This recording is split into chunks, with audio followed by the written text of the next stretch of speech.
Good morning, YouTube. Today is Tuesday, August 15th. You guys just missed Tom without a shirt on. How's everyone doing this morning? Good, man. Good. Doing good. Good day. Good morning, Tom. Look at that. Buttoned up, collar, looking professional today. Where are you heading out to? I got to run out the door. We're heading to Wickliffe. Big sales meeting here this morning. Oh, beautiful. It's a 9:30 start. We got an early one here today. I saw that. Got to go on tour afterwards. See those big old Swickley houses. Yeah, we'll see how the schedule. We'll see what the schedule does. See if I could do that or not. Awesome. Anth, what do you got going on today? I got a Hampton meeting at 9 a.m. And what's real early? Woo-wee. That's all good, though. Gets the day started.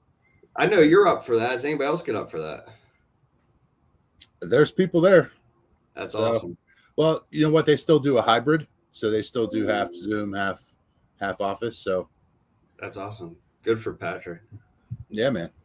No meetings for me. I'll be handling the homeland, but I do appreciate you guys taking care of business on Friday. Had to take care of some family issues, but great episode. We're going to continue going on today. Different options, how realtors can help their buyers keep their rates low. Whoa, I am having a morning today. Yes. How can realtors help their buyers keep their rates low? It's very simple, guys. Very simple. And it's 2 words: seller assist. That's it. It's that simple. We need agents. We need agents to get buyers some seller assistance. This market is changing. We have to change with it. Rates are now getting to their point where buyers are finally like, hey, this is too much, right? We're pulling back. We're seeing rates in the middle 7s right now for some conventionals. In that case, buyers just want a lower rate, right? They're okay with the closing costs. They're okay with everything. They're okay with the purchase price. They're just not okay with that monthly payment. So how can you do that? The agent gets seller assistance. They call up Ryan Anthony or Tom.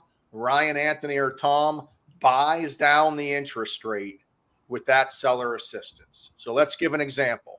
$300,000 purchase price. An agent gets 3% seller assistance. We can take that $9,000 and buy down the interest rate from 7.5 to 6.375. And that's going to save that buyer $200 a month. $200 a month, and their break-even point is 45 months. Tom, I'm not a math major. 45 months. That's got to be under 4 years. Just under, yeah. 48.4. So if you have a buyer that's saying, hey, I found my dream home. I'm going to live in it for 30 years. I just need a lower rate. Please, it's not that difficult. Get some seller assistance so we can buy down the rate. Anthony, what do you say? I say absolutely, man. The unfortunate part is on the financing side, when we're structuring the financing for affordability and qualifications, we're going over seller's assist because it is an option the client is allowed to ask the seller for. Now, granted, the seller has to approve it, but it all depends on the offer. But in the same token, if we work it up that way and the plan with the client is to ask for seller's assist to make them better afford this property to be able to buy, and then we get an agreement of sale with no seller's assist, then we're scrambling trying to make it work. So that the client still wants to buy this property and not back out during home inspections, because it's huge. Everything right now is based on affordability. The price is the price, but if the client can't afford it, then the price doesn't matter. They're not buying it, so making sure that payment is affordable for their family as possible is probably the most important part. Absolutely. I mean, when we do a pre-approval and we add seller assistance to that pre-approval, it's not because, we feel like seller assistance today. It's because that buyer needs it. It's something the buyer is allowed to ask for. no one is hiding that sellers have so much equity right now that there's room there for them to give some seller assistance. Frankly, there's room for some sellers to give it. So if we want to keep this market going, we just have to work together. And I don't know why we're getting an echo. I'm going to blame that on Anthony. And just get the rates a little bit lower to keep the market going. So, I mean, Tom, everyone is so used to seller assistance lowering closing costs, but you don't have to use it to lower closing costs. If buyers are okay with their cash to close, but they're just not okay with the monthly payment, we just use seller assistance to buy down the rate. And it's so easy, but I think because a lot of agents aren't able to wrap their head around it because it's a newer way to use seller assistance, that they kind of pull back and don't offer it at all. Yeah, no, for sure. I mean, and there are the different options once you do get the seller assist. Anthony had that awesome graphic up on Friday, buying out the MI, 2-1 buy down. There's one more not coming right to me off the top of my head, but I do think, we put those options out there. There are multiple options that you can do, and it's not going to be the same for everybody. But one thing is, if you get the seller's assistance, one thing is the same for everybody, and it's going to make their deal a little bit sweeter as the buyer for that. I did also see a real estate agent post on social media, and everybody was going crazy over it. There's been 550 house listing price decreases over the last week. And I mean, these are great opportunities to offer up seller's assist on these listings instead of dropping your price. Right. I mean, you might be able to get a new buyer in there. Somebody, either they don't have the cash to close or the rate's too high. Instead of dropping these price, maybe market is, we are offering 3% seller's assist on this house. Guys, and it's just with the market. 5 years ago, seller assistance would have been used to only help with closing costs because the rates were so low and buyers were okay with the payments. Now with payments going up, everyone, every day, all day, the only question I get is, what is the interest rate? What is the interest rate? What is the interest rate? Where that is buyers' main focus. It's not, hey, I need to get in with least amount down, or I need seller assistance to lower my closing costs. It's, I need this rate as low as possible because it's really pushing up the payment. So frankly, screw the price drop. Offer seller assistance instead. It's going to help the buyer more and probably save your seller more money because you can get more with the seller assistance percentage than you can with a $10,000 price drop. At least that's my, from my advantage, how it would be better for every party. Well, right. Going back to your example, man, the 300,000 with 9,000 in assist, if there's a price drop of 9,000, that's only saving the client about $79 a month.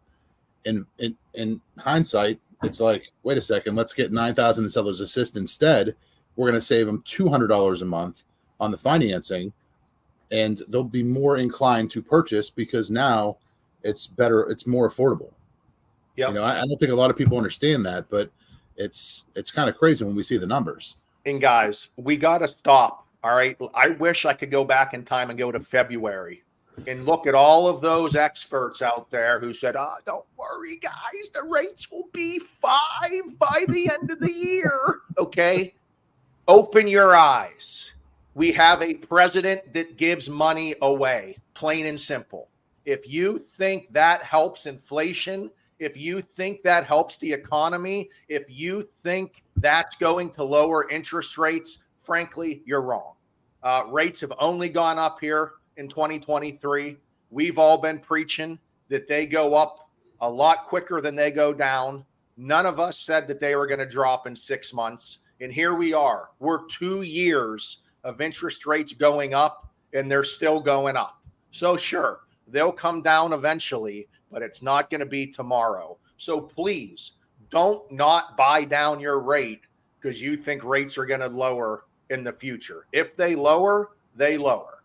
Then, you look at things then. Do what's right for you now.